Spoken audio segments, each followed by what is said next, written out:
Right, mop-up operations are underway in various parts affected after last week's torrential rains in the Eastern Cape and KwaZulu-Natal. In total, close to over 80 people lost their lives and many more have lost their homes. As we saw, many homes collapsed or were swept away. Some businesses were damaged. So what are the insurance implications for those who have a policy following a natural disaster? To discuss this, we're joined from our Cape Town studio by Christelle Colman, who is the Managing Director of Elite Risk Acceptances. Christelle, I hope that we sorted. You can hear us. Good morning to you. Good morning. Thanks for having me. So for those who are insured, what is the general insurance law regarding natural disasters and how much can people be fully compensated? Yeah, and I think it's important to note that insurance policies at their very basic cover you against flood and fire. So if you do have, or you are fortunate enough to have insurance cover in place, and I say this with respect because so many people were uninsured during this past natural disaster, but if you do have your insurance cover in place, you will be compensated fully. Obviously, understanding that that there's no underinsurance.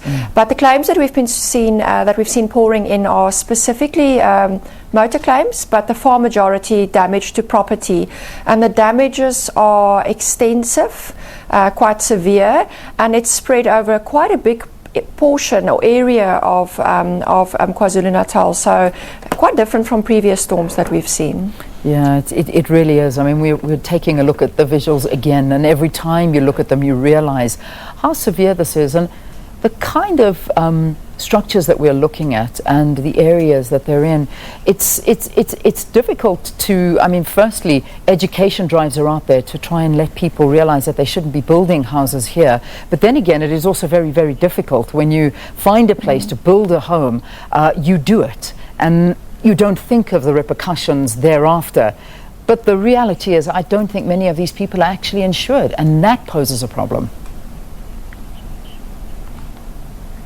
Absolutely, and it's devastating, not just the loss of life, but the fact that people have lost absolutely everything. And you can only feel deeply sorry for people affected by the storm. But there are certain things that you can do to make sure that you are safe, and at least during times like this, and having seen this incredible loss of life. I mean, I don't think we've ever, definitely not in recent memory, seen such a terrible loss of life. So it just underlines the importance of making sure that personal safety is absolutely paramount. So don't try and save worldly possessions. Get out of the way of the storm. Don't try and drive on off ramps that are flooded. So we've seen some silly videos coming up on social media of people driving onto off ramps that are completely flooded. And get out of the way of the storm and make sure that you get to higher ground and that you do look after your personal safety first. Yeah. You have said that it does take some time for insurers to actually fully assess damages caused. How much time are we talking about in order to have assessments done? And why the lengthy time delay? Well, first of all, if you think about the extent of the damage, the resources that are available to repair and assess and repair these homes are very, very stretched. We also saw it with the emergency services and the response units. They were completely overwhelmed with the storm. So the claims are still starting to come into our claim centres. A lot of the homes affected are holiday homes, so people are not even sure or don't even know that they've had damage to their properties. So there's a bit of a tail on the reporting of the claims. And then at the same time, the service providers who are doing the repair work now have to try and get to a huge volume of work that have suddenly sprung up.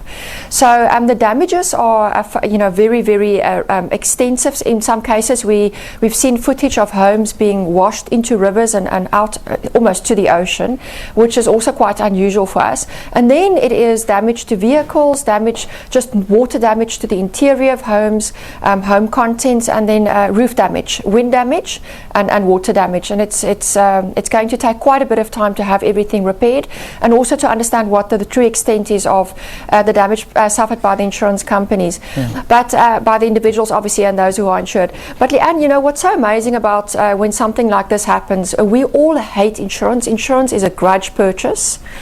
But when we have a big event like this, it's the insurance companies who step in to make sure that properties are repaired, rebuilt, and it's almost then that we understand the noble purpose behind insurance, of making sure the communities can get back onto their feet, and that individuals are reinstated and back into their homes. You said something quite interesting, that some of the homes that have been damaged are holiday homes, and people may not even know that their houses are damaged. What is the time frame that people have to report damaged things to an insurance in order to claim? I mean, if say they go there in December, this happened now, what happens? No, insurance companies expect you to report claims within a reasonable period of time. So if you're not at the coast, get someone to go and have a look at your property. I've heard many people say over the last few days, I've driven past your home, go and check it out. And if you do suspect that there might be damage, report it to your insurance company that they can get someone out to assess the damages.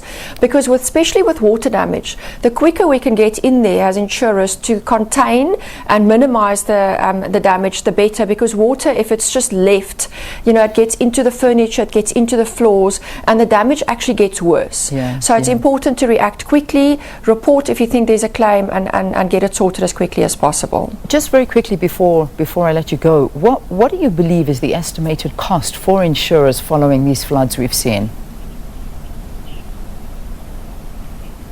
It's running into tens of millions for our company alone, and I think it's going to be quite extensive. We can't say yet because not all the claims have been reported yet, as we discussed just now, but it's definitely going to be one of the biggest events on the insurance reporting timeline for this financial year, and we expect it to, for the industry as a whole, to definitely go in excess of 100 million, if not much more than that. All right, Christelle, unfortunately we have to leave it there, but thank you so much for talking to us here on the program. Christelle Colman is the Managing Director of Elite Risk Acceptances, talking to us about insurance following the floods that we saw in KwaZulu-Natal in particular, but also in the Eastern Cape, and how you go about claiming and how much it's cost the insurance industry. All right, the time is now 8 o'clock on this Monday morning.